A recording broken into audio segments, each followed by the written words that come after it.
let's talk about the big drop in oil prices we've seen.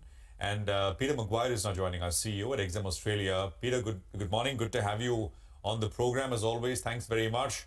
I mean, this is, I think, a bit of reduction, a perceived reduction in geopolitical risk after that Washington Post report, news story. But do you think this will endure, Peter? What's your opinion?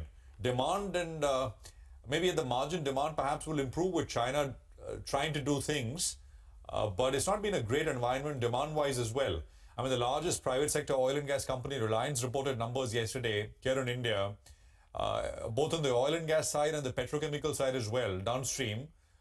They've reported slightly softish numbers. What's your sense as far as demand is concerned and the price of oil?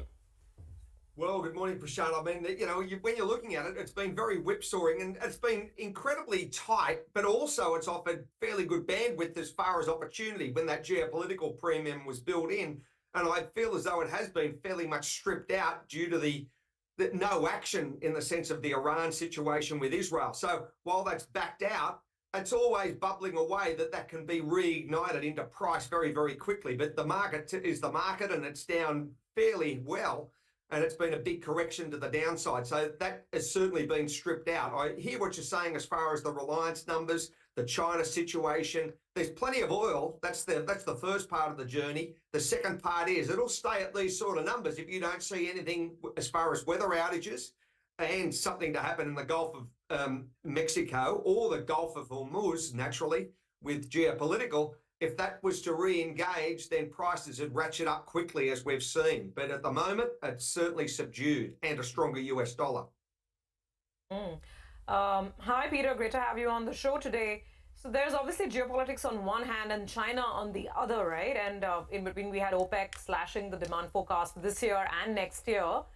Yeah. Now, if the Chinese do come forward and offer something to stimulate end-level consumer demand, markets will probably, take it very well. But do you expect a quick flip up in the oil markets as well because of that, if indeed China delivers? Well, Surabhi, good morning. That's the first part. It's hard to determine because it's very, very patchy what we're hearing as far as China. There's no real examination in the sense of clarity. It's still hidden towards, from an investor's standpoint. So we've just got to wait and see how this is all going to be unwrapped over the next, say, 2 to 3 weeks. I would think by the election, the US election, you would think that China would be pretty much gloves are off and this is what we're prepared to do. The stock market has been almighty, but that's the first part of it. The second part is, yes, all of these unknown factors. I'm understanding what OPEC's doing. I'm just sitting here at the moment looking at opportunity. And at the moment, no one can be long because the market's been severely pushed down. But I think that there's probably we'll have another round of this. It'll get ratcheted back up.